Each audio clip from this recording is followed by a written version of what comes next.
Yekaterinburqda Azərbaycanlılara qarşı heç bir səbəb olmadan əməliyyat keçirilməsi, 2 nəfərin öldürülüb, bir çoxunun saxlanılması və işgəncələrə məruz qalması sanki son bir ilin xronologiyasının məntiqi davamıdır. Buna həm də bir ölkənin miqrantlara qarşı həyata keçirdiyi şovinist siyasət də deyə bilərik.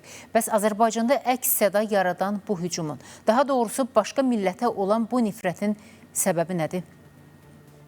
Şərhçilər deyir ki, İslam ölkələrindən olan insanlara qarşı ayrı-seçkilik halları, onları alçaltmağa yönəlmiş qruplaşmaların fəaliyyəti artıq sistemli bir problemə çevrilib.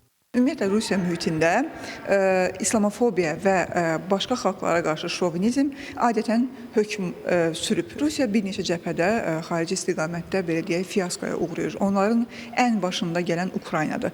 Ukraynada baş verən hadisələrdə Rusiya elə bir bataqlıq mı deyəm, elə bir dolaşıq vəziyyətə düşüb ki, heç özü də artıq başa düşə bilmir və istiqaməti hansı tərəfə döndərsə də yenə də bir divara, hansısa bir maneəyə rastlaşır və özü də bilir ki, xarici siyasəti uğursuzluğa uğrayır bu istiqamətdə.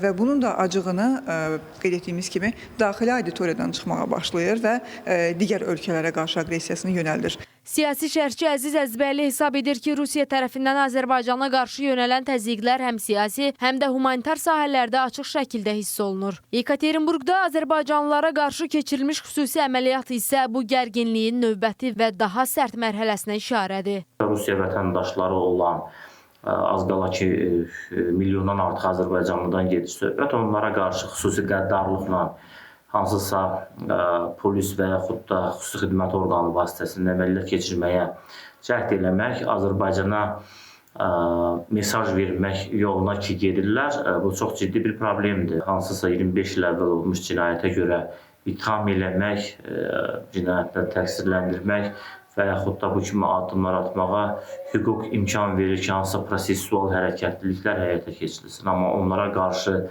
bu cür basqın eləmək, basqın nəticəsində 2 nəfər yerini öldürmək, 2 qardaşı, onun üzərinə gəldikdə bütün Səfərovlar ailəsinə qarşı 50-dən artıq şəxsdən gedir söhbət, onları nədəsə itham eləyib, qəddarcasına, görk olurcasına mesaj verilmək ki, Azərbaycana bax bu kifayət qədər dəhşətli bir vəziyyətdir. Şərhçilər baş verənləri Rusiyanın Azərbaycana qarşı olan münasibətinin məntiqi davamı olduğunu deyirlər. Bəli, son bir ildir şimaldan əsən küləyin şiddətinin artdığının şahidi oluruq. Mülki təyyarəmizin vurulması, bundan sonra dövlət səviyyəsində Azərbaycana qarşı həyata keçirilən təzyiq kampaniyası, deputatların səsləndirdiyi hədə-qorxular və s. İndi isə Yekaterinburqda soydaşlarımızın öldürülməsi. Bakı isə beynəlxalq hüquq və ədalət prinsipləri çərçivəsində bu siyasətə qarşı mübarizəsini davam etdirmək niyyətindədir. Günəş Rzayeva, Diana Cəlali, Nadir Cəlilov, Spice xəbər.